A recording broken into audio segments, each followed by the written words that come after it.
Ya, kembali kita lanjutkan dialog atau special dialog merawat toleransi di Papua. Kita ke Pak Janus. Tadi kalau Prof. Mahasin sudah cerita bahwa memang ada aturan yang jelas ketika misalnya ada pendakwah-pendakwah atau misionaris atau misalnya pelayan umat yang ingin datang ke Indonesia, sudah ada aturan yang jelas begitu ya. Nah, di Papua sendiri kondisinya seperti apa, Pak? Proses dakwah keagamaan itu. Misalnya kita ada mendengar informasi bahwa di sana misionaris misalnya punya akses terhadap atau memiliki lapangan terbang atau mungkin membangun lapangan terbang. Nah, kondisinya untuk dakwah di sana tuh seperti apa, Pak?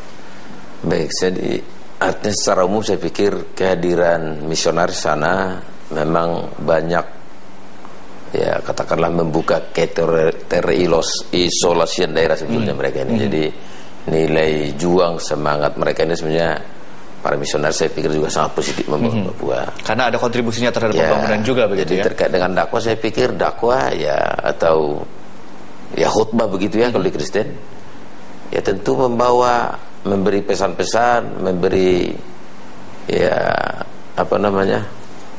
memberitakan firman kalau kita firman yang saya pikir muatannya muatan rohani yang penuh dengan kedamaian. Artinya aturan-aturan yang kemudian diberikan oleh pemerintah, misalnya aturan tadi bahwa tidak boleh mengkonversi agama yang lain ke agama yang satu ke yang lain, atau itu juga masih menjadi pedoman begitu di sana ya, Pak ya?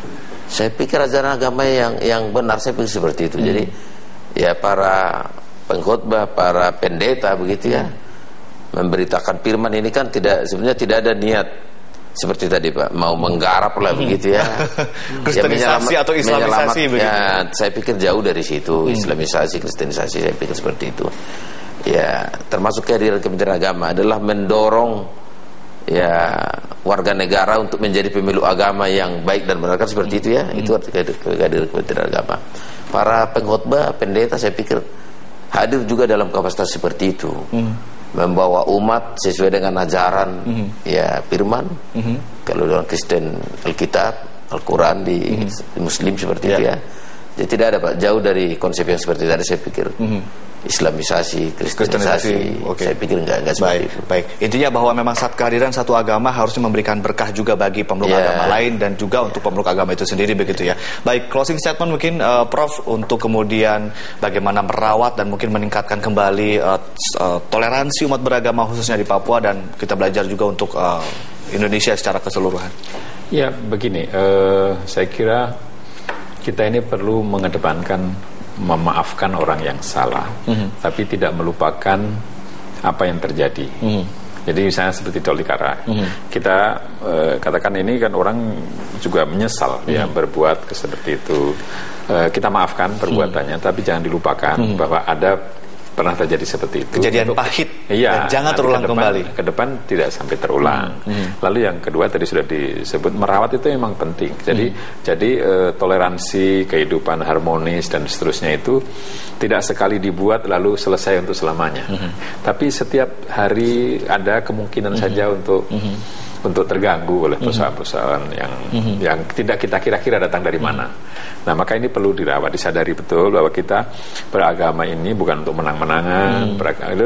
Beragama itu membuat hidup kita menjadi lebih bermakna, lebih tentram, lebih mampu mengendalikan diri. Itu yang harus terus ditekankan.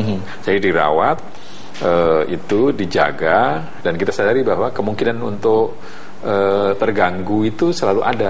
Maka selalu perlu saling mengingatkan, kita ketemu satu sama lain. Atau mungkin perekatnya adalah budaya dan kearifan lokal itu sendiri. Mencari kesamaan dibandingkan mencari perbedaan begitu ya Pak ya? Ya, persis. Oke. Baik, terima kasih Profesor Mahasin dan juga Pak Janus telah hadir di Studio Berita 1 di Special Dialog. Kita berharap kita belajar hal penting dari kejadian di Tolikara kemarin. Semoga tidak terjadi hal yang serupa di Indonesia ke depannya. Dan pemirsa, demikian Special Dialog kali ini. Saya Ade Mulia mewakili kerabat kerja yang bertugas mengucapkan terima kasih atas kebersamaan Anda. Sampai jumpa.